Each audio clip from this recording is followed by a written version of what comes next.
Hello, मैं doctor Harendra Verma, assistant professor, faculty of engineering and technology, university of Lucknow. आज मैं आप लोगों को अवकल समीकरण BMTC 132 की यूनिट सेकंड पे बात करूंगा, जिसके यूनिट सेकंड है हमारी खंड 2 प्रथम कोटि साधारण अवकल समीकरण।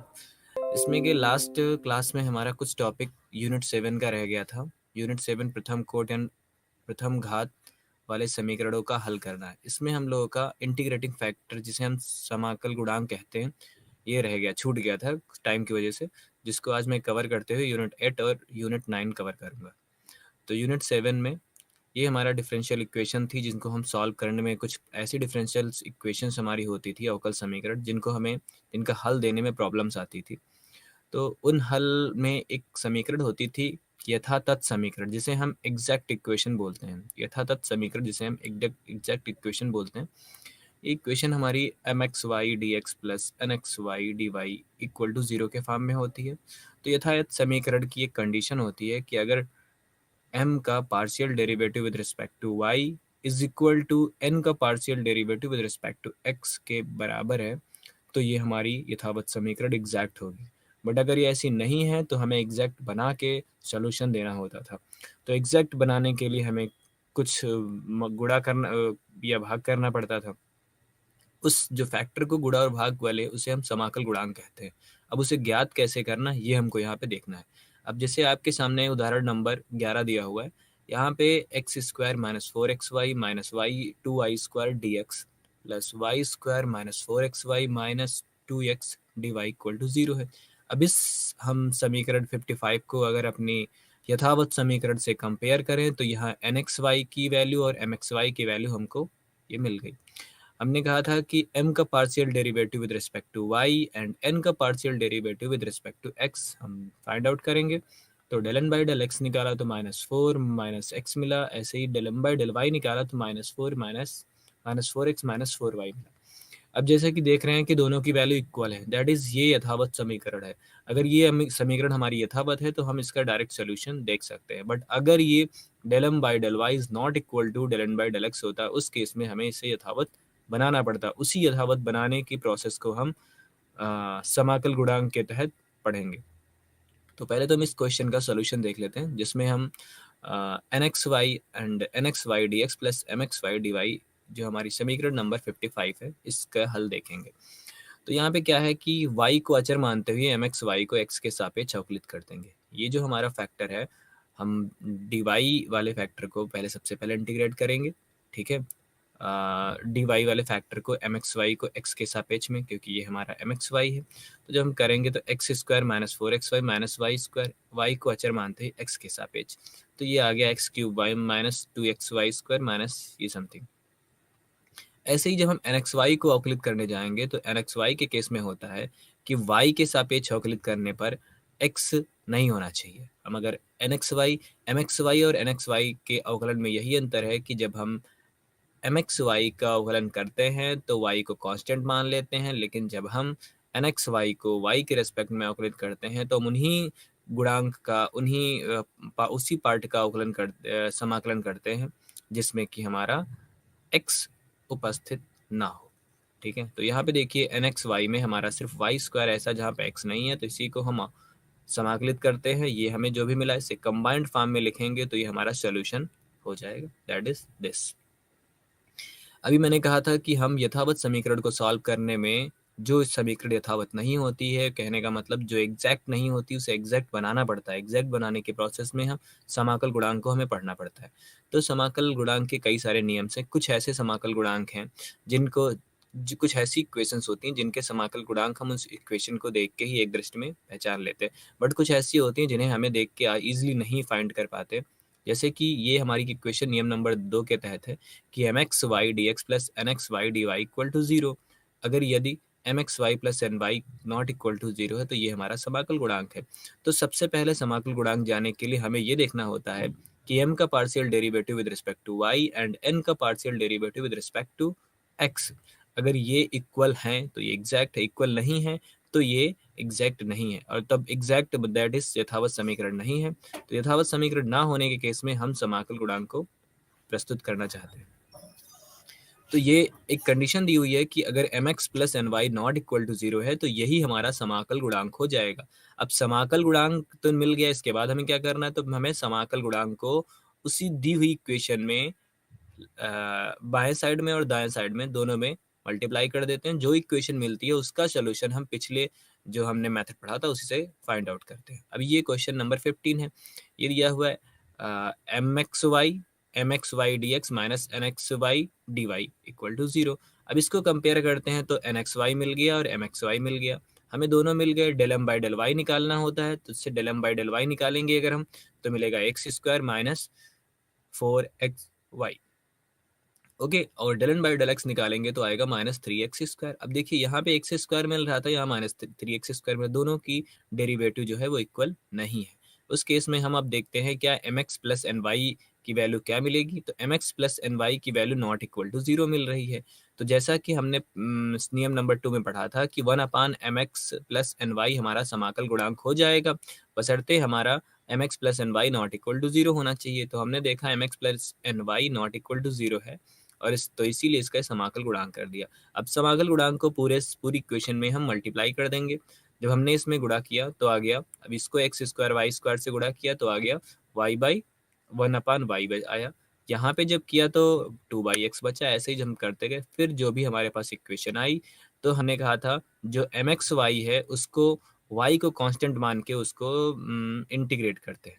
ठीक, तो यहाँ पे y को कांस्टेंट मान के हम इंटीग्रेट करेंगे, और जो ये वाला पार्ट है एन डी इसको हम x, वो उस पद का इंटीग्रेशन करेंगे जिसमें x नहीं हो। ये प्रोसेस करते हुए हम यहाँ पे कर लेंगे। बट अगर हम इस क्वेश्चन में देखें तो देखिए यहाँ पे हमारा कुछ डायरेक्ट ऐसे बना जा रहा है जैसे डी वाई बाई, हम d x by d y कर ले, d x by d y, और यहाँ से x by y square d y करेंगे, तो इसको हम d x by d y कर सकते हैं। ऐसे ही अगर हमने 3 dy/y कर लिया -2/dx, तो ये हमारा मेथड आ गया जो कि हम डेरिवेटिव में लिख सकते हैं। ये इसका सॉल्यूशन हो गया। ठीक, ऐसे ही नियम नंबर 3 में क्या कहते हैं कि अगर कोई हमारी m x y d x plus n d x y equal to 0 है, वो एग्जैक्ट नहीं है, दैट इज एग्जैक्ट को यथावत समीकरण बोलते हैं। एग्जैक्ट इक्वेशन यथावत समीकरण, इंग्लिश में एग्जैक्ट और हिंदी में यथावत। तो अगर ये यथावत नहीं है तो उस केस में हम देखते हैं कि m x minus n y not equal to 0। पहले तो हम पहला केस टेस्ट करते हैं, अगर प्लस इक्वल टू 0 हो रहा है तो हम माइनस पे देखते हैं। अब माइनस नॉट इक्वल टू 0 हो रहा है तो उस कंडीशन में ये भी हमको ध्यान से देखना होता है, जो हमें सारे टेस्ट नहीं करने पड़ते हैं। f1 अगर कोई फंक्शन में y कॉमन हो dx के साथ, और इधर दूसरे फंक्शन जो दिया है dy के साथ उसमें x कॉमन हो, तो हम उसे mx माइनस एन वाई के फॉर्म में लिखेंगे। जो अब देखिए यहाँ पे भी हमें mx माइनस एन वाई मिल गया, और ये नॉट इक्वल टू 0 है, ये हमारा समाकल गुणांक, जिसे हम समाकल गुणांक को इंटीग्रेटिंग फैक्टर भी बोलते हैं। तो ये हमारा समाकल गुणांक मिल गया। समाकल गुणांक को पूरी इक्वेशन में हम गुणा कर देंगे, गुणा करने के बाद जो सोल्यूशन आएगा उसे हम फाइंड करेंगे। ऐसे ही एक और मेथड है, ऐसे ही 5-6 मेथड है। यहाँ पे मैंने फिर से वही कहा, del M by del y del N by del x निकाला, हमारे पास इक्वेशन थी, ये नॉट इक्वल टू 0 मिल रही, मतलब कि यथावत समीकरण नहीं है, तो इसे यथावत बनाना पड़ेगा। यथावत बनाने के लिए हमने देखा del M by del y minus del N by del x जब हमने निकाला तो हमें -2/x मिल गया।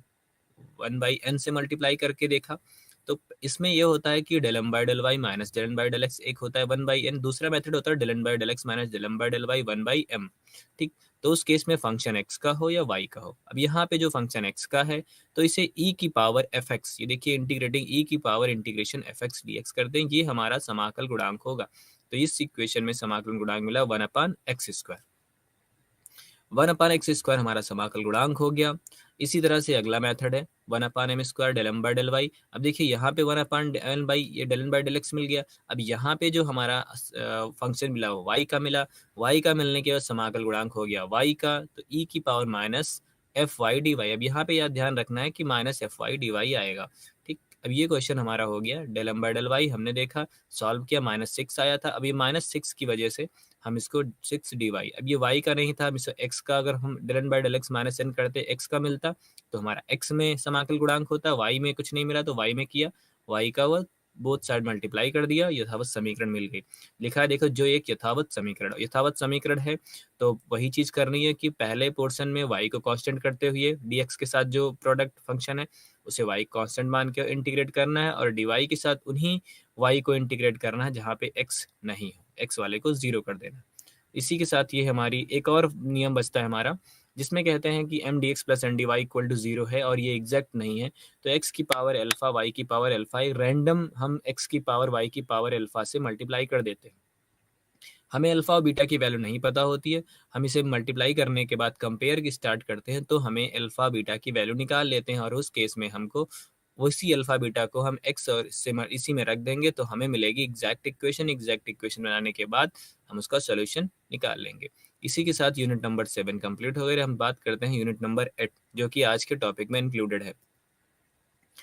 अब रैखिक अवकल समीकरण, हमने अभी तक जो भी क्वेश्चंस पढ़े थे वो अवकल समीकरण पर था। अवकल समीकरण में हम दो तरह की चीज़ों को पढ़ते हैं, रैखिक और अरैखिक अवकल समीकरण।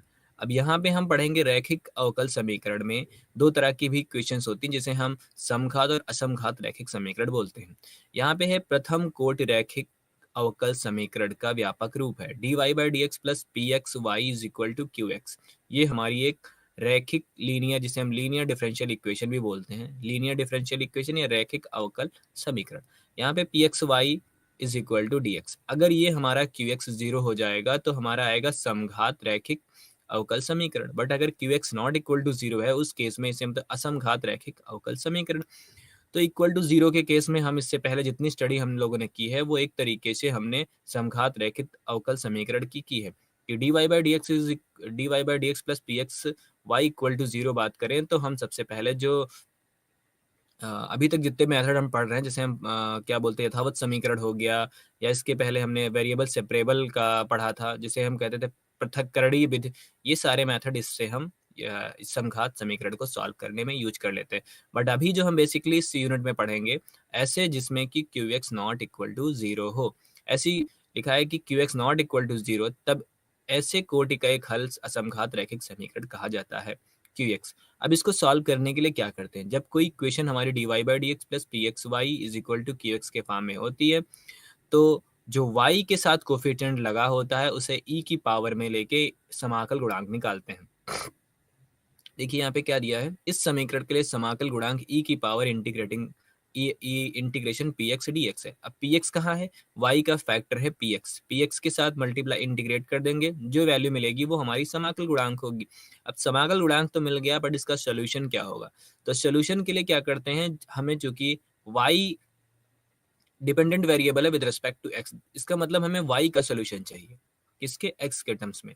तो solution y is equal to, ये जो हमें निकल के आया है, इनटू e की power minus p x D x, is y is equal to e की power minus p x D x q x.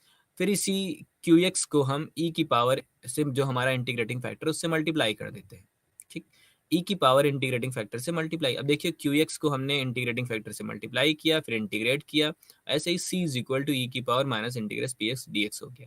अगर इसे हम बहुत क्लियरली समझें तो ये लिखा हुआ है y, अब देखिए e की power integration minus E P x D x, ये इस फैक्टर के साथ भी मल्टीप्लाई है और कांस्टेंट के साथ भी मल्टीप्लाई है।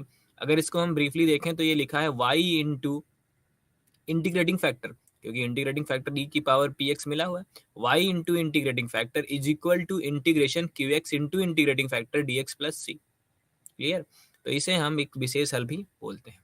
तो हम यहाँ पे क्वेश्चन देखेंगे, example number 1, d Y by D x is equal to y is equal to x plus 1 x is greater than 0। तो अगर इसे हम कहें कि ये क्यू एक्स पार्ट तो 0 नहीं है, ये असमघात रैखिक समीकरण हो गया, तो असमघात रैखिक समीकरण हो गया, तो हम क्या करेंगे, हमने कहा था y का जो भी फैक्टर हो 1 है जैसे, तो इसको हम e की पावर इंटीग्रेशन 1 dx करके इसका अवकलन निकाल सकते हैं। इसकी पावर में आ जाएगा e की पावर x, तो e की पावर इसका हमारा हो जाएगा अवकल गुणांक। बट यहाँ पे एक नई तरीके से बताया गया है कि हम इसको पहले सॉल्व कर लें। कैसे, इक्वेशन नंबर 3 को हमने लिखा dy is equal to y minus x D x equal to 0। फिर हमने कहा कि मेवक समीकरण एक समाकलन गुणांक है, मतलब हम डायरेक्ट भी निकाल सकते हैं समाकल गुणांक जो हमने पीछे पढ़ा कि y का जो फैक्टर है उसको e की power px integration px dx करके निकालेंगे, तो e की पावर इंटीग्रेशन 1 dx आएगा, मतलब e की पावर x हमारा इंटीग्रेटिंग फैक्टर आएगा पिछले वाले मेथड से। अब देखते हैं कि इंटीग्रेटिंग फैक्टर हम डायरेक्ट पढ़ पा रहे हैं, e की पावर x होना चाहिए, यहाँ से क्या मिलेगा। तो यहाँ पे इन्होंने कहा म्यू एक्स अगर हमने एक समाकल गुणांक माना तो बोथ साइड इसको मल्टीप्लाई कर देंगे, मल्टीप्लाई करने के बाद मिला mu x d y plus mu x y minus x minus one d x equal to zero. अब यहाँ पे इन्होंने क्या बोला कि डी इसको पार्सली किया, del by del x mu x is equal to del by del y mu x x minus one. मतलब कि जैसा कि बताया था m d x plus n d y होता था ना, m d x plus n d y, इसको हम यथावत समीकरण से पहले कंपेयर करते हैं, तो ये वाला पोर्शन हमारा mu x y minus x minus one m x minus y हो जाएगा, और ये हमारा एन वाला हो जाएगा। तो अब देखते हैं क्या इक्वल है, क्योंकि तो del N by del x is equal to del M by del y होता है। यहाँ से हम देख रहे हैं तो मिल रहा है del M by del x is equal to del x is equal to mu x हमें मिलेगा। तो हम ये करते हैं del mu by del x is equal to mu. यहाँ पे हम इंटीग्रेट कर लेते हैं, तो एल एन तो म्यू इज इक्वल टू ई की पावर एक्स, देखिए हमको मिल गया l n mod mu is equal to x, anti log ले लेंगे तो म्यू इज इक्वल टू ई की पावर एक्स। इसी के बाद अभी मैं भी कर रहा था कि हम डायरेक्ट ई की पावर एक्स पढ़ सकते हैं इंटीग्रेटिंग फैक्टर, हमें ये सब करने की ज़रूरत नहीं है, डायरेक्ट पी एक्स हमारी जो भी इक्वेशन हो, इक्वेशन नंबर 1 को सीधे हम अपने d Y by D x plus p x y is equal to Q x से कंपेयर करेंगे, पी और क्यू की वैल्यू निकालेंगे, जो पी एक्स की वैल्यू मिल जाएगी वो इंटीग्रेटिंग में चली जाएगी, जिसे हम इंटीग्रेटिंग फैक्टर या फिर समाकल गुणांक कहेंगे। तो हमने भी यहाँ ई की पावर एक्स ही बोला था, अब ई की पावर एक्स को पूरी इक्वेशन से फिर से मल्टीप्लाई किया, d Y by D x. अब देखिए ये क्या लिखा हुआ है, जिसकी बात मैंने अभी की थी कि हमारी इक्वेशन थी Y is equal to sorry D Y by D x plus Y ई की is equal to x plus one, D Y by D x plus Y is equal to x plus one. तो Y हमारा dependent variable है जो कि x पे depend करता है, तो वाई की वैल्यू निकालनी है। मैंने कहा था वाई इंटू इंटीग्रेटिंग फैक्टर। अब देखिए y इंटू जब हम समीकरण सॉल्यूशन निकालने जाते हैं तो y into integrating factor is equal to Q X integrating factor D x plus C, ठीक है ना। तो अब इंटीग्रेटिंग फैक्टर हमने सॉल्यूशन के साथ इंटीग्रेटिंग फैक्टर को मल्टीप्लाई करना है, इज इक्वल टू जो क्यू एक्स था उससे मल्टीप्लाई करके फिर इंटीग्रेट करना है। ये पूरा करते हुए हमें मिला x is equal to C E की पावर माइनस एक्स। अगली इक्वेशन पे चलें, ये हमारा एक अगली इक्वेशन है x D Y by D x is equal to minus A. ये भी सेम वैसी इक्वेशन है, यहाँ पे हमें अगर हम कंपेयर करने जाएंगे तो d Y by D x होता है, उससे कुछ मल्टीप्लाई होता नहीं है, तो इसको x को यहाँ से कॉमन ले लेंगे, कॉमन लेने के केस में बोथ साइड लेंगे तो डिवाइड हो जाएगा, तो आएगा d Y by D x minus A by x y is equal to one plus one by x. तो पी एक्स की वैल्यू मिल जाएगी माइनस ए बाई एक्स और क्यू एक्स की मिलेगी one plus one by x, और यहाँ पे एक्स को ग्रेटर देन जीरो बोला है और ये भी हमारा पॉजिटिव है। तो अगर हम इसको इंटीग्रेटिंग पी एक्स वैल्यू उठा के इंटीग्रेट कर देंगे, ये देखिए यहाँ पे इन्होंने सीधे कर दिया है, ये हमारा पी एक्स था तो माइनस ए बाई एक्स रखा, इंटीग्रेट किया तो minus A L N X आ गया, एक्स की power minus A one upon X की पावर ए हमारा इंटीग्रेटिंग फैक्टर जिसे हम समाकलन गुणांक कहते हैं। समाकलन गुणांक को हम सोल्यूशन के लिए लेके जाएंगे, पूरी इक्वेशन से मल्टीप्लाई करेंगे, इक्वेशन से मल्टीप्लाई करने के बाद हमारी कुछ इस तरह की इक्वेशन आई। अगर हम इसका सॉल्यूशन के लिए डायरेक्ट पढ़ें तो हमने कहा था y इंटू इंटीग्रेटिंग फैक्टर, देखिए y into integrating factor is equal to Q X x plus one upon X plus one upon X into integrating factor X की power A D x plus सी। अब इसको integrate करेंगे, x की power ए से multiply कर देंगे right side में और हमें इसका सोल्यूशन मिल गया। क्लियर।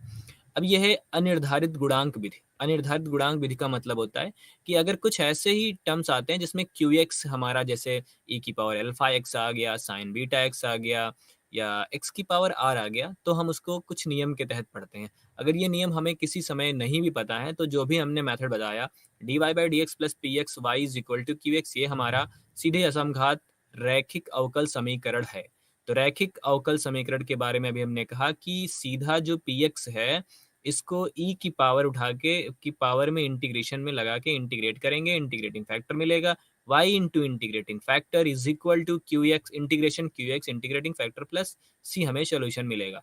बट थोड़ा सा कभी कभी टिपिकल होता है, तो उस केस में हम क्यू एक्स के लिए नए नियम बता दे रहे हैं। ये अगर ये नियम आपको नहीं भी आएंगे तो आप पुराने वाले मेथड को लगा के सोल्यूशन फाइंड आउट कर सकते हैं।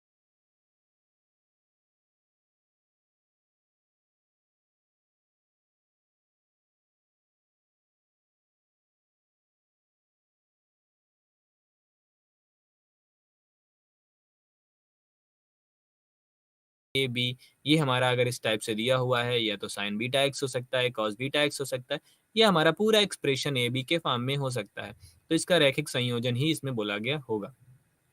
हम तीनों जो नियम से इस पे 3 फार क्वेश्चंस होंगे, हम कर लेंगे, तीनों पे एक-एक क्वेश्चन करेंगे। जैसे हमारा एक क्वेश्चन दिया है y dash minus y is equal to ई की पावर x। तो यहाँ पे देखिए जो y का कोएफ़िशिएंट a कांस्टेंट है -1 आएगा।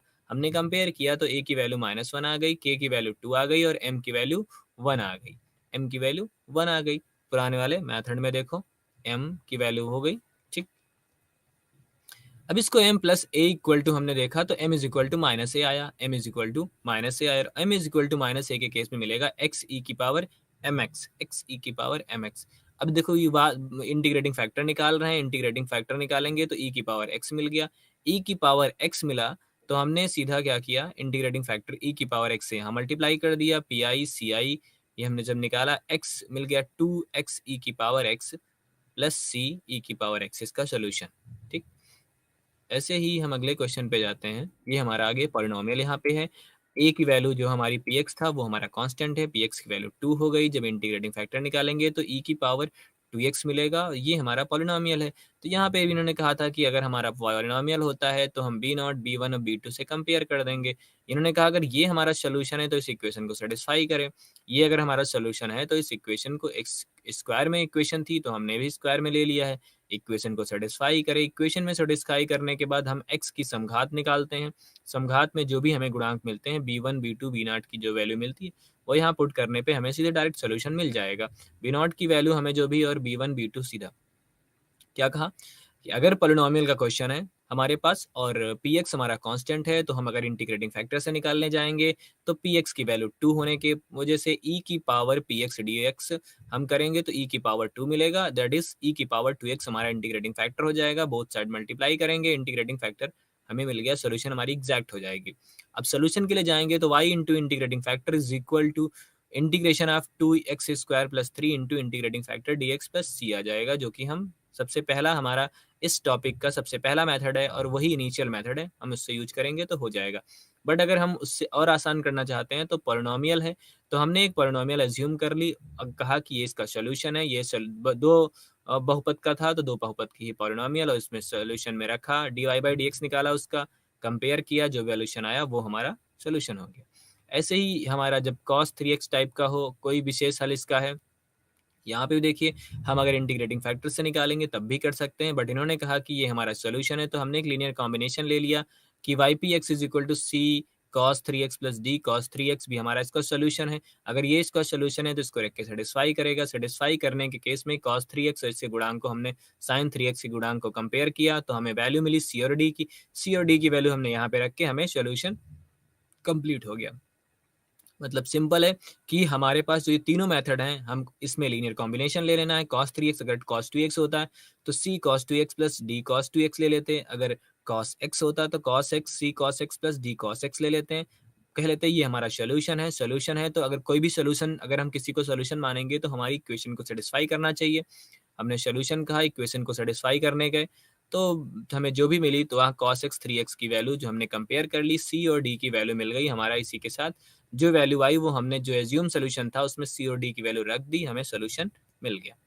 अब है कि अगर रैखिक समीकरण के समानीय समीकरण, इसमें कहने का मतलब है कि अगर हमारी कोई समीकरण एफ वाई है और उसका derivative d Y by D x से मल्टीप्लाई कर रहा है, मतलब d Y by D x plus p x f y q x. अभी तक अगर इस क्वेश्चन को, इस इक्वेशन को और पुरानी इक्वेशन को ध्यान से देखें तो होता था d Y by D x plus p x y. यहाँ पे फंक्शन ऑफ वाई नहीं होता था, सिर्फ y is equal to Q x होता था। बट अभी इन्होंने कहा है कि यहाँ पे फंक्शन ऑफ y रख दें, उसका derivative d Y by D x से मल्टीप्लाई हो, तब पी एक्स और इसका हम सोल्यूशन कैसे निकालेंगे। देखो इसमें क्या बोला गया है कि हम करेंगे D Y by D x is equal to F Y upon F Y dash and Q X upon F Y dash, ठीक।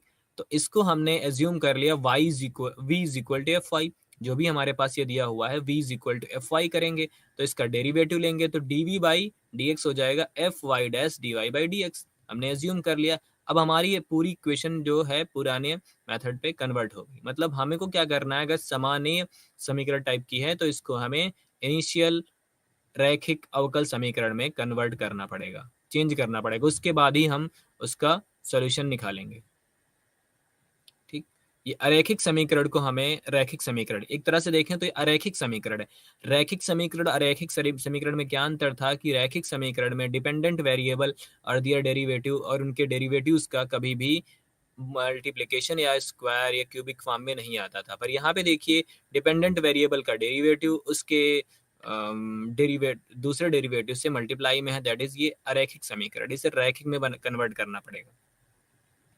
तो ये हमारी इक्वेशन देखिए, देखिए d Y by D x minus tan y one plus x. अब यहाँ पे जो टैन वाई है वो हमारा वाई का फंक्शन है, ना कि d Y by D x y लिखा हुआ है, और इधर भी सेक वाई है। तो सेक वाई को तो पहले तुम डिवाइड करेंगे पूरी इक्वेशन को, सेक वाई को डिवाइड करने पर cos Y d Y by D x minus sine y one plus x y. अब इसे अगर देखिए तो लिखा हुआ है साइन वाई का डेरिवेटिव कॉस होता है, और d Y by D x minus sine y one plus x square. तो हम साइन वाई को अगर वी मान लेंगे तो आ जाएगा F dash Y cos Y D आ जाएगा। ठीक है, ये हमने आगे किया, ये पूरी इक्वेशन हमारी इसी के फॉर्म में हो गई। D Y by D x is equal to one by x v one plus x. अगर हम इंटीग्रेटिंग फैक्टर वही लगाएं, d Y by D x plus p x v is equal to Q x, तो p x वाले portion को integrating e की power पे integrate कर देते हैं। ई की पावर पे इंटीग्रेशन होता है तो हमें मिल गया one upon one plus x. One upon one plus x मिल गया तो हम इसे वी के साथ ले जाएंगे, वी, और सोल्यूशन हमारा, इसकी आगे की प्रोसेस बिल्कुल सेम है जैसे कि हमने पहले मेथड में पढ़ी थी। इसको हम या तो पूरे से मल्टीप्लाई करके एग्जैक्ट बना लें, एग्जैक्ट बनाने के बाद सोल्यूशन निकालें, या फिर हम डायरेक्ट सोल्यूशन पढ़ने के लिए v इंटू, क्योंकि इसका सोल्यूशन पढ़ना है, v into one by x is equal to integration Q x into one by x. यहाँ तो e की पावर x आ जाएगा, इंटीग्रेशन में e की पावर x का e की पावर x होता है, v का, v को भी हमें फिर साइन में कन्वर्ट करना पड़ेगा, v को हमने साइन y माना था, ये हमारा इसका सोल्यूशन हो गया। ठीक, अब इसी को मेथड हम करते हैं बर्नौली मेथड। अब जो पुराने मेथड, इसमें अंतर क्या है, वहां पे बोला गया था d Y by D x is equal to p y p x f y. यहाँ पे जो फंक्शन वाई का होता था, ठीक है, डी वाई के साथ फंक्शन वाई का है, और इधर एफ वाई डैश होता था प्रीवियस मेथड में। बर्नौली जो समीकरण होता है इसमें कहते हैं कि d Y by D x plus p x y is equal to Q x y की पावर एन है। अगर क्यू एक्स वाई की पावर एन है, दैट इज कि जो वाई की पावर एन हमारा है, ये इसको हम डिवाइड कर देंगे पूरी से, तो ये आ जाएगा वाई की power minus n minus one y upon y की पावर एन माइनस वन। ठीक है, माइनस एन। अब देखिए तो इसको हमने फिर से वही चीज एक देखा जाए, डायरेक्ट पुराने मेथड से डिपेंडेंट है, ये भी जो भी यहाँ पे वैल्यू होगी उसका डेरिवेटिव हमें यही मिलेगा। तो जैसे v is equal to one minus y n है, इसका डेरिवेटिव अगर हम निकालेंगे तो मिलेगा माइनस एन। ठीक, अब ये हमारे पास मैथ क्वेश्चन दिया हुआ है, इसे हल करना है समीकरण को। दिए हुए समीकरण को निम्न रूप से व्यवस्थित किया जा सकता है। तो y ब्रैकेट में a x प्लस वाई ई की power x d x minus e की power x D y equal to zero, x is greater than zero y is greater than zero को हल कीजिए। तो e की power x D Y by D x is equal to ई की power x y plus a x y square. अगर इसको हम d Y by D x के फॉर्म में लिखें लीनियर बनाने में, तो आएगा d Y by D x minus y is equal to a x e की पावर एक्स वाई स्क्वायर। ठीक, ए की power x y square.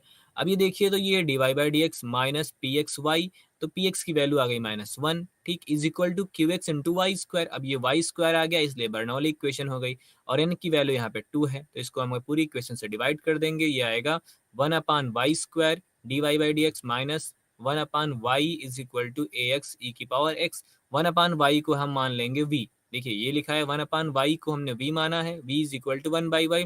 Derivative निकाला है, डेरिवेटिव निकालने पे आया minus one upon y square d Y by D x. तो D we by D x की वैल्यू हमें मिल गई, तो ये हो गया d we by D x minus v is equal to a x e की पावर माइनस एक्स।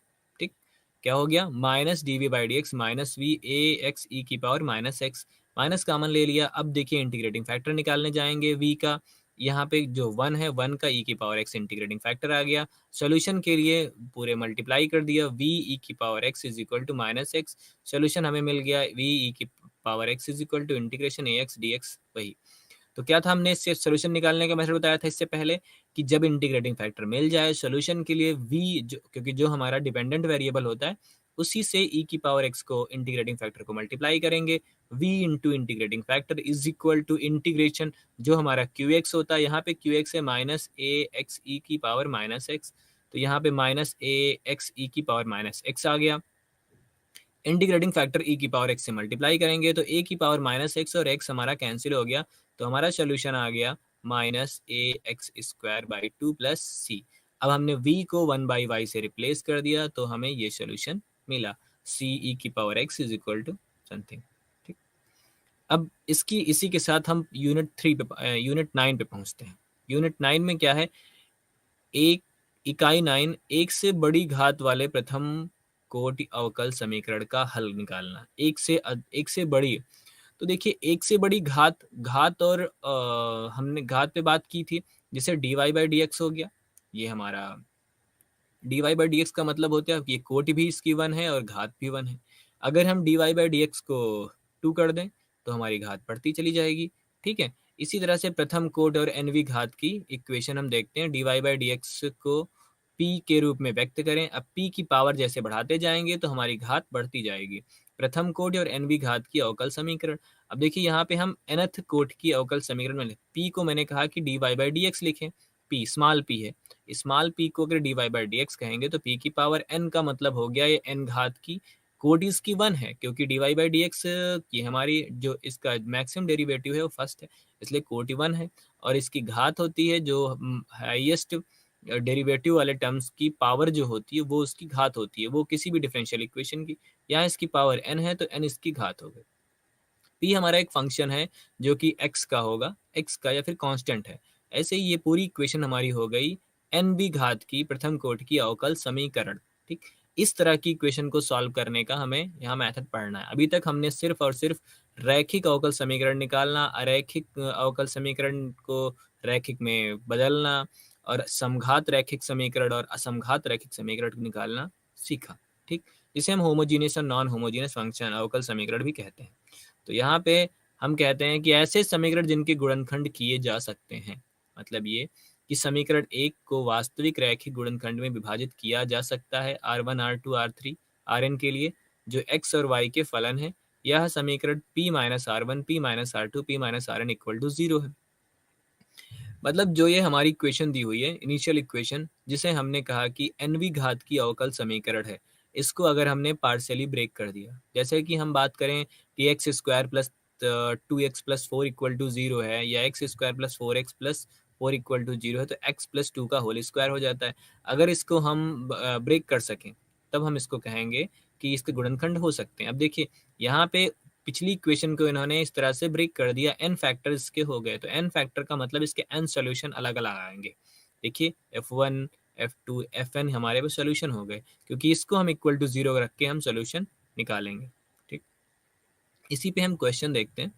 ये हमारा पहला क्वेश्चन है कि p square plus p x plus p y plus x y equal to 0। अब इस इक्वेशन की घात क्या है, हमने p को dy बाई डी एक्स बोला था और उसकी पावर 2 है मैक्सिमम, तो इसकी घात हो गई 2। प्रथम कोटि के द्वितीय घात की अवकल समीकरण ये दिया हुआ है। यहाँ पे p हमारा डबल घात में है। ठीक, तो इसका सोल्यूशन निकालना है। तो मैंने कहा कि जब ऐसी इक्वेशन जिसके गुणनखंड हो सके, तो यहाँ पे अगर हमने p को कॉमन ले लिया तो p प्लस एक्स मिलेगा, यहाँ पे y को कॉमन ले लिया p प्लस एक्स मिलेगा, तो p प्लस एक्स कॉमन ले लेंगे तो p प्लस वाई मिलेगा। इस रैखिक गुणनफल को विभाजित करें तो हमारा p प्लस एक्स और p प्लस वाई आ जाएगा, p प्लस एक्स और p प्लस वाई। अब दोनों इक्वेशन दोनों मिल गई, अब या तो p प्लस एक्स 0 होगा या p प्लस वाई 0 होगा, तभी ये पूरा एक्सप्रेशन 0 होगा। तो हमने दोनों कंडीशंस पढ़ेंगे, p प्लस एक्स को 0 करेंगे या p प्लस वाई को करेंगे। p को कहा गया था dy बाई डी एक्स, तो dy by D x plus x को 0 करें या dy by D x plus y को 0 करें। अब इसको हम क्या करेंगे, जो चर पृथक्करणी विधि थी हमारे पास, चर पृथक्करणी विधि जो हमने यूनिट नंबर 7 में पढ़ी, 7 या 6 में पढ़ रखा था। तो x वाले टर्म्स को x के साथ और y वाले टर्म्स को y के साथ करेंगे, फिर हम इंटीग्रेट करेंगे, तो ये मिलेगा dy by d y is equal to minus, इधर ले जाएंगे minus x D x d y, तो x का आ जाएगा माइनस एक्स स्क्वायर बाई 2 और dy का y, तो इसीलिए ये 2 से multiply, 2y is equal to minus x square plus c1, कह सकते हैं 2y plus x square is equal to c1 मिल जाएगा। ठीक, अभी हम इस इक्वेशन में देखते हैं जहाँ dy by D x is equal to y d x दिया हुआ है, इसे हम कर देंगे dy by y is equal to minus d x. अब dy को जब सॉल्व कर dy बाई वाई को सॉल्व करेंगे तो इंटीग्रेट करना पड़ेगा। 1/y dy का इंटीग्रेशन होता है log mod y is equal to minus x e की पावर c2, तो यहाँ पे log y plus x is equal to C2 मिल गया। यहाँ पे कहा गया x C1 और C2 दोनों की एक स्वैच्छिक चर हैं जो हम अपने हिसाब से कांस्टेंट ले लेते हैं। तो इन दोनों को अगर हमने C मान लिया, C होने का मतलब है सारी वैल्यू इक्वल हो गई। तो इस केस में हमारा इक्वेशन बन रहा था d 2y plus x square minus c, और यहाँ पे मिलेगा log y x plus log y minus c equal to 0। तो इन दोनों को साथ में लेके ये हमारा इसका सोल्यूशन हो गया। ठीक है, तो इस यूनिट का पहला मेथड है कि अगर हमारे पास जो इक्वेशन है उसके हम रैखिक गुणनखंड कर सकें। अब देखिए रैखिक गुणनखंड लिखा हुआ है, ये नहीं करना है कि पी स्क्वायर कर लिया और पी क्यूब कर लिया, नो, पहले तो इसका लीनियर फैक्टर करने, लीनियर फैक्टर हम बोलते हैं इनको, रैखिक गुणनखंड दैट इज लीनियर फैक्टर। तो p plus x p plus y किया, सोल्यूशन निकाला, मिल गया। जो भी हमारे रैखिक गुणनखंड होंगे उनको हम फिर से सॉल्व करेंगे, हमें इसका सोल्यूशन मिल जाएगा। अब ऐसे इक्वेशन है जिनके गुणनखंड नहीं किए जा सकते हैं, जैसे कि कुछ ऐसी इक्वेशंस, अब एफ एक्स वाई, एक्स हमारा जो इंडिपेंडेंट वेरिएबल हो गया, वाई हमारा डिपेंडेंट वेरिएबल जो एक्स पे डिपेंड करता है, और पी की value d Y by D x हो गई। अब इस तरह से जब कोई इक्वेशन बनती है, जैसे इक्वेशन नंबर 8, इस इक्वेशन का काफ़ी, इसी पे सारे एक्सप्रेशन हम पढ़ेंगे आगे। अगर इस तरह की कोई इक्वेशन है, जो कि पुरानी इक्वेशन भी इसी तरह की इक्वेशन थी, एक्स वाई और पी थी, ठीक, तो अगर इस तरह की हम इक्वेशन की बात करेंगे, ये हमारी इक्वेशन हो गई। ठीक, अब इसमें कहा गया कि हम अगर इक्वेशन के गुणनखंड नहीं कर सकते हैं तब कैसे करेंगे। तो इस पे भी कई सारे नियम्स बताए गए हैं, जिसमें लिखा है जिनमें निम्न में से एक या अधिक गुण विद्यमान हो। जैसे हम y के रेस्पेक्ट में x के और p के, तो सबसे पहला मेथड है y के लिए हल कर किए जाने वाले समीकरण। तो y के लिए हल, क्योंकि हम यहाँ पे फैक्टर नहीं कर पा रहे हैं, तो हम y के लिए इसको हल करेंगे। क्वेश्चन को देखते हैं, यहाँ पे कहा बोला समीकरण 8 अर्थात f x y p equal to 0 को y के लिए हल किया जा सकता है। तब हम क्या करेंगे, y is equal to f x comma p कर देंगे। तो y के लिए हल करने का मतलब y इक्वल टू निकालेंगे, तो y को हम एक साइड रखेंगे और एफ एक्स एक्स पी के रिलेशन को एक साइड रखेंगे। फिर हम इस पूरे सिस्टम को जो भी हमारा आएगा y इज इक्वल टू, इसको x के रेस्पेक्ट में अवकलित करेंगे। अवकलित करने पे आ जाएगा d Y by D x, और d Y by D x की वैल्यू तो p होती ही होती है, तो ये आ जाएगा। अब इसका जो एक्सप्रेशन बन के आएगा, function x p comma d p by D x. अब इन दोनों से जब हम इनको सॉल्व करेंगे, अगर हम p को रिमूव कर पाएंगे ठीक, तो हम इसका सोल्यूशन मिलेगा, नहीं कर पाएंगे तो वो हमारा वही संभवतः सोल्यूशन हमारा हो जाएगा। अगर होता है तो p फ्री सोल्यूशन मिलेगा, अनदर कांस्टेंट के साथ मिलेगा। इस सारी बात जो सोल्यूशन मिलेगा नहीं मिलेगा हम एग्जांपल से देखते हैं। यहाँ पे p square minus p y plus x equal to 0, इस इक्वेशन को हम रैखिक विघटन नहीं कर पा रहे हैं, इसको हम नहीं कर पाते हैं फैक्टर इसके। तो हमने क्या लिखा, y is equal to p plus x upon p. अगर इसको हम देखें, y is equal to p plus 6। अब ये जो हमारा लिखा हुआ है, एक मेथड भी हमने नहीं पढ़ा है, क्लेरूड्स फॉर्म, क्लेरो मेथड बोलते हैं। क्लेरो मेथड के हिसाब से y is equal to f p plus x f p होता है। उस केस में हम इसका सोल्यूशन सीधा यही आ जाता है, एफ पी को सी से हम चेंज कर देते हैं। पर अभी तुमने पढ़ा नहीं उस मेथड को, तो हम इसको इसी से गुणनखंड ना करने वाली बिट से लगाएंगे। तो y is equal to p x upon p, इसको हम x के रेस्पेक्ट में अवकलित करेंगे तो आएगा d Y by D x, जिसको हमने p कह दिया। p को x के रेस्पेक्ट में करेंगे तो D p by D x हो गया। यहाँ पे x का करेंगे तो 1 आएगा, 1 अपान पी।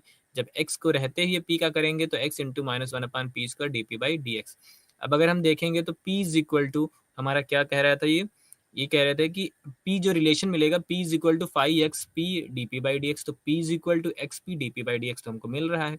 अब देखिए जो ये रिलेशन राइट साइड का है, लेफ्ट राइट, ये x p d p by D x का रिलेशन है। पूरा हमने एक्सप्रेशन सॉल्व किया तो आ गया p minus 1 upon p d x by d p plus 1 upon p square x equal to 0। अब ये जो हमारी इक्वेशन निकल के आई, इसमें क्या लिखा है, हम p को स्वतंत्र चर और x को आश्रित चर माने तो इक्वेशन 14 प्रथम कोटि की एक रैखिक समीकरण है। ठीक, इन्होंने कह दिया कि अगर हम p को स्वतंत्र चर माने, अगर ये देखिए dx बाई डी पी लिखा हुआ है और ये x है, अगर p हमारा डिपेंड करे किस पे, x पे, उस केस में ये हमारी लीनियर इक्वेशन हो गई, रैखिक समीकरण। और उसके केस में हम इसका सोल्यूशन निकालने जाएंगे। ठीक, इसमें हमने पुराने मेथड कई सारे पढ़ रखे हैं, तो जिसको हमने सॉल्व किया तो d x plus p is equal to 1 upon p p minus 1 p plus 2 x is equal to p upon p square minus 1।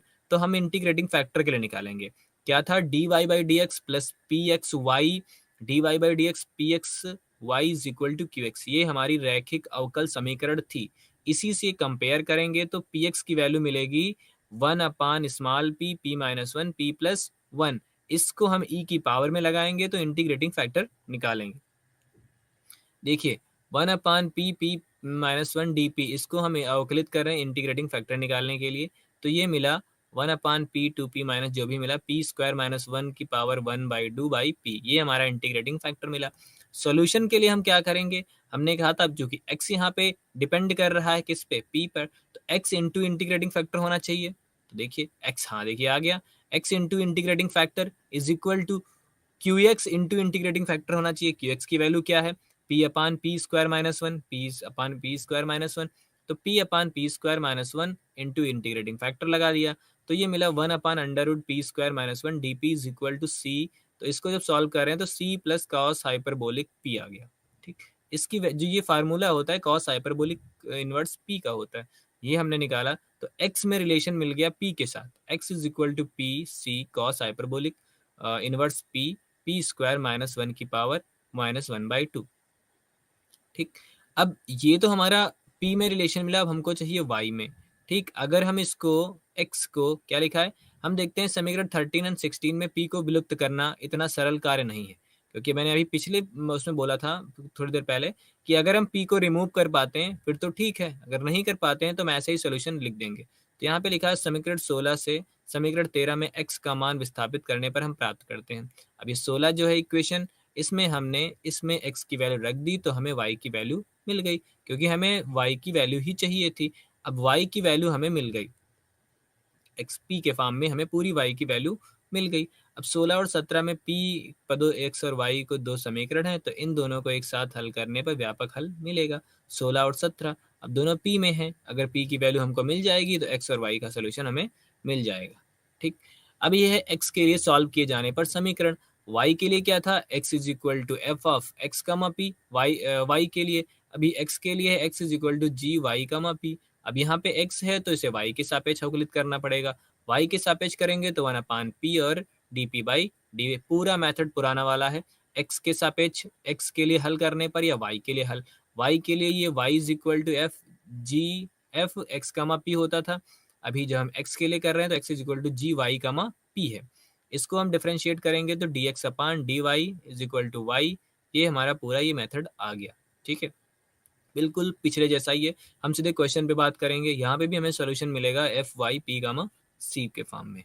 तो सोल्यूशन पे हम देखते हैं, यहाँ हमारे पास समीकरण है p is equal to tan x minus p/1 plus p square. अगर ध्यान से देखें तो इसमें तो y कहीं है ही नहीं, y नहीं है। हमने कहा था कि x जो है वो y और p का रिलेशन हम लिखेंगे, तो जब y नहीं है तो x को हम सिर्फ p का रिलेशन लिखेंगे, y उसमें अंडरस्टूड है कि y के साथ होगा। तो यहाँ पे हमने लिखा tan inverse p is equal to x minus p/1 plus p square. ठीक, तो x is equal to tan inverse p plus p/1 plus p square. अब x के साथ हो गया, x को y के रेस्पेक्ट में डिफ्रेंशिएट कर देंगे 25 को y के सापेक्ष अवकलित करने पर, तो dx/dy। अब चूंकि dy/dx को p बोलते हैं तो dx/dy को 1/p हो जाएगा। tan इनवर्स p का अवकलन क्या होता है, 1/p² plus 1 plus p square dp/dy। क्योंकि जो p है ये y पे डिपेंड कर रहा है, तो dp/dy हो गया। अब इसको करने गए यहाँ पे तो u/v का फार्मूला लगा के इसको पूरे को डिफ्रेंशिएट किया तो ये मेथड ये पूरा आ गया। इसको हमने पूरा सॉल्व किया तो आ गया 1 + p² माइनस 2p² 1 + p² का होल स्क्वायर dp/dy। ये आप लोग देख रहे हैं कैसे आया, ये u/v को हम डिफ्रेंशिएट करते हैं, वहां से आया u/v। u/v का डिफ्रेंशिएशन क्या होता है कि v² v into du/dx minus u into और dv/dx। तो v का दोबारा करते हैं, ये हमारा पूरा आ गया। तो इस इक्वेशन को अगर हम लिखें तो y is equal to 2p² 1 + p² का होल स्क्वायर dp। ठीक, अब इसका सोल्यूशन, इस इक्वेशन का सोल्यूशन हम निकाल सकते हैं चर पृथक्करणीय विधि से। p को p के साथ और y को y के साथ इंटीग्रेट करके हम इसका सोल्यूशन निकाल सकते हैं। ठीक है, लेकिन वो भी p के फॉर्म में। तो यहाँ पे जब हम चर पृथक्करणीय लगाते हैं तो y is equal to c minus 1/1 plus p² मिल रहा है। ठीक, अब हम अगला मेथड पढ़ते हैं जिसमें हम कहते हैं कि समीकरण जिसमें स्वतंत्र चर या आश्रित चर नहीं है। पुराना क्वेश्चन अगर हम देखें तो यहाँ पे देखिए y नहीं है, ठीक है ना, एक चर तो नहीं है। स्वतंत्र चर आश्रित चर की बात करें तो y हमारा आश्रित चर है, किस पे निर्भर करता है, x पे। यहाँ पे y नहीं है, तो हम ये हमारा एक्स पी के फॉर्म में हो गया। यहाँ भी हमसे बोला जा रहा है कि स्वतंत्र चर या आश्रित चर नहीं है ऐसे समीकरण। तो जब जिसमें स्वतंत्र चर नहीं होगा वहां पे एक्स विलुप्त होगा, जहाँ पे आश्रित चर नहीं होगा वहां पे वाई विलुप्त होगा। पुराना वाला क्वेश्चन हमारा आश्रित चर विलुप्त था पुराने क्वेश्चन से। तो जैसे हमने उस क्वेश्चन को किया वैसे यहाँ भी इसको हम कर सकते हैं। तो समीकरण जिसमें स्वतंत्र चर नहीं है, हम अभी तक इस यूनिट में किस तरह के समीकरण पढ़ रहे हैं, f x y comma p equal to 0, जहाँ पे पी हमारा d Y by D x होता है। तो यहाँ पे जब स्वतंत्र चर नहीं है दैट इज एक्स हमारा नहीं है। समीकरण जिसमें आश्रित चर नहीं है उसमें वाई नहीं होगा। तो समीकरण ये हमारे दिए हुए हैं। हम इस पे सीधे क्वेश्चन पे आते हैं। अब देखिए ये क्वेश्चन हमारे पास है, y is equal to 2p plus 3p square को हल कीजिए। अब यहाँ पे y है और p है, p की वैल्यू है dy बाई डी एक्स और y तो हमारा y है, x बट इसमें नहीं है, ठीक, क्योंकि स्वतंत्र चर इसमें नहीं है। स्वतंत्र चर नहीं होने की वजह से इसको हम लिखेंगे, सीधे सॉल्व करेंगे। y is equal to f p के फॉर्म में ऑलरेडी लिखा हुआ है, इसको हम x के रेस्पेक्ट में अवकलित करेंगे तो आएगा dy by D x. Clear. अब हम जब dy बाई डी एक्स आएगा तो dy बाई डी एक्स को p लिखते हैं dy बाई डी एक्स को, तो p आ जाएगा। 2p को लिखेंगे तो 2p by 2p 2dp by D x आ जाएगा। देखो 2dp बाई डी एक्स हो गया यहाँ पे। और क्या लिखा हुआ है, यहाँ पे लिखा 3p स्क्वायर। अगर हम p स्क्वायर को डिफ्रेंशिएट करेंगे तो आएगा 6p into D p by D x, ये भी हो गया 6p D by D x. अब हमने p और x को अलग अलग किया तो मिल गया हमारा p upon 2 plus 6p is equal to d p by D x. चर पृथक्करणीय विधि लगाएंगे, x वाले x के साथ और p वाले p के साथ, तो ये हमारा आ गया। इसको हम अवकलित करेंगे तो आएगा x इज इक्वल टू, ये मिल गया 2 अपान पी प्लस 6 डी पी। इसको अगर हम समाकलित करेंगे, सॉरी अवकलित नहीं समाकलित करेंगे तो x का तो x आ जाएगा, इसका करेंगे तो 2 ln p मतलब 2 log p plus 6p plus c, 2 log p x plus c। ठीक, अब c एक स्वैच्छिक चर है क्योंकि 34 35 में p को विलुप्त करना असंभव है। 34 और 35 में जो पुरानी इक्वेशन है इसमें से हम p को विलुप्त नहीं कर पाएंगे, तो p के पदों में समीकरण का व्यापक हल है। जो इसका इस तरह के समीकरण जो होते हैं उन्हें p के पदों में ही मिल जाते हैं। अब अगर हम देखें तो ये हमारा तो हो गया जब स्वतंत्र चर विलुप्त था, और आश्रित चर विलुप्त होने का क्वेश्चन हम पहले ही कर चुके हैं, लेकिन हम फिर से हो सकता है पढ़ें।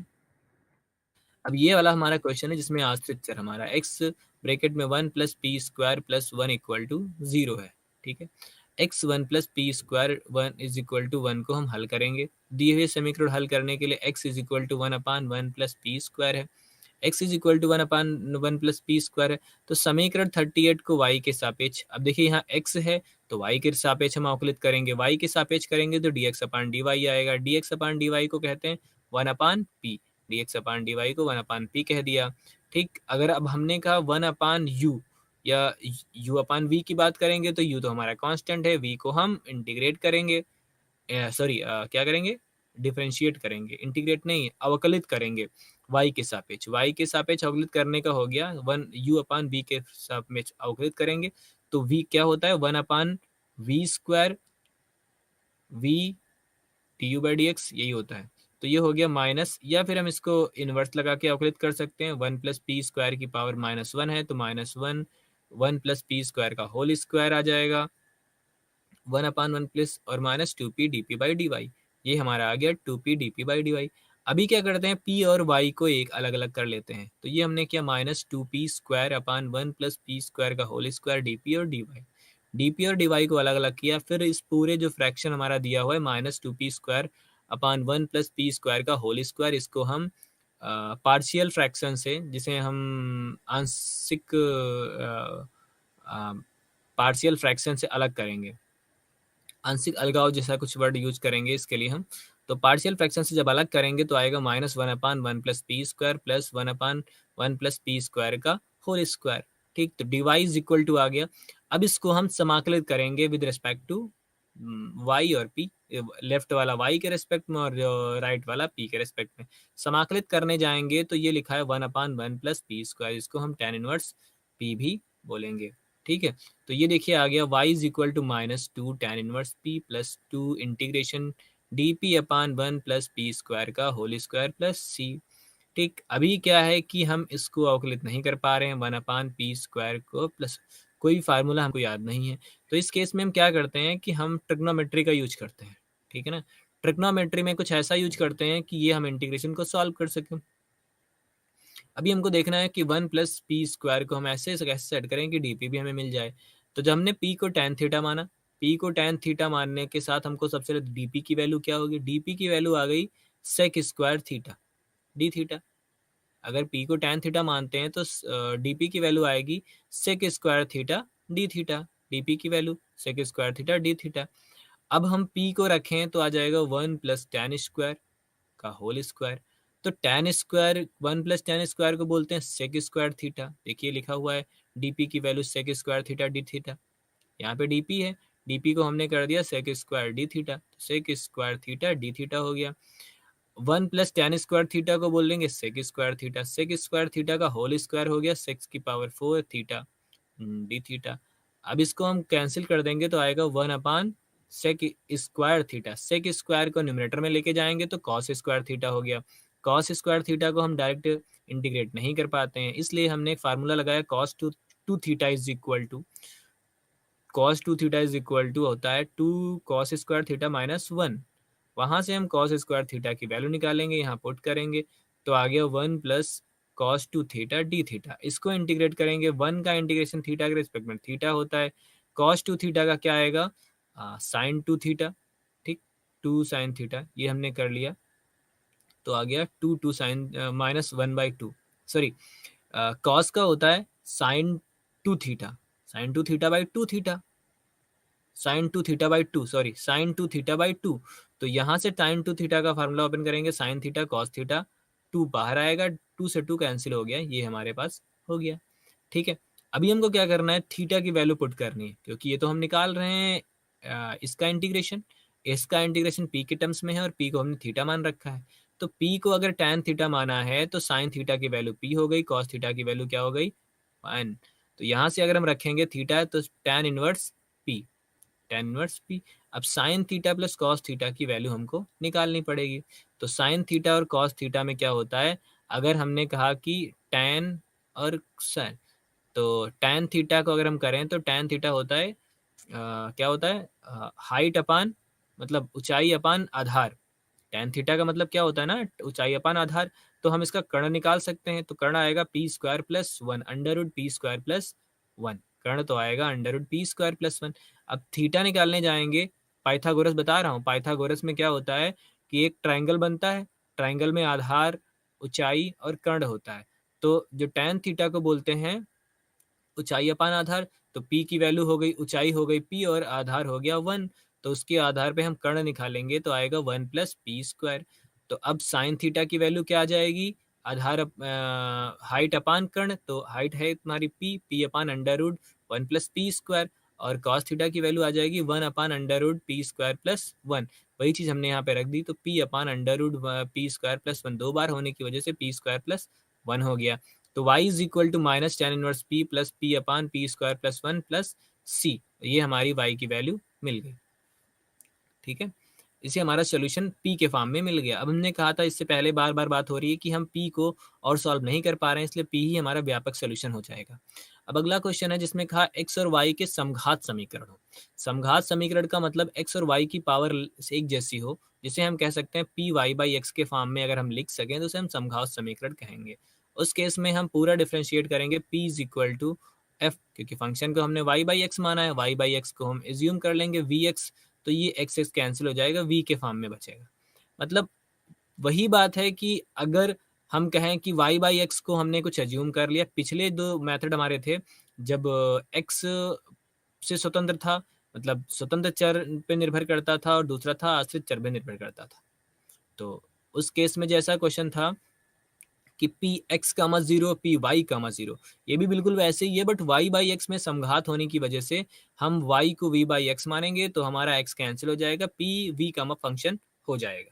ठीक, अब यहाँ पे क्वेश्चन देखिए, y² xyp plus minus x² p² equal to 0, और for all x, y p is greater than 0 को हल करिए। तो देखिए, अगर हमने इसको सॉल्व किया, पुराना क्या मेथड कह रहे हैं कि p, y/x के फॉर्म में हो समघात, तो जब यहाँ पे हम गए तो मिल गया p² - y/x plus into p - y/x का होल स्क्वायर।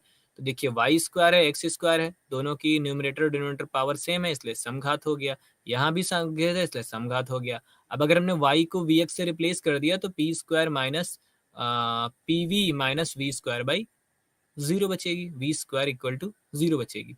अब हम p के लिए इक्वेशन को, अब चूंकि ये क्वाड्रेटिक बन रही है तो हम इसको हम सिद्धाचार्य से मेथड से सॉल्व कर लेंगे। सिद्धाचार्य क्या होता है, a square x square minus plus b x plus c equal to zero, तो आता है minus b plus minus under root b square minus 4ac/2।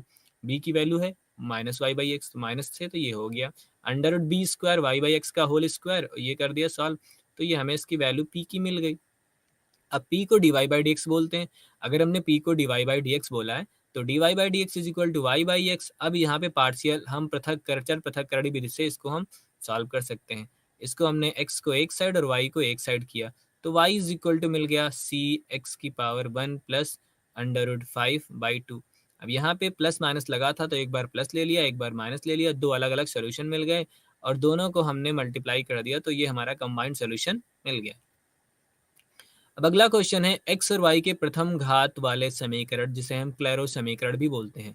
हमने बीच में पढ़ाते हुए एक बोला था कि कुछ ऐसी इक्वेशंस हमको मिलती हैं जहाँ पे y is equal to x p plus f p के फॉर्म में दिया होता है।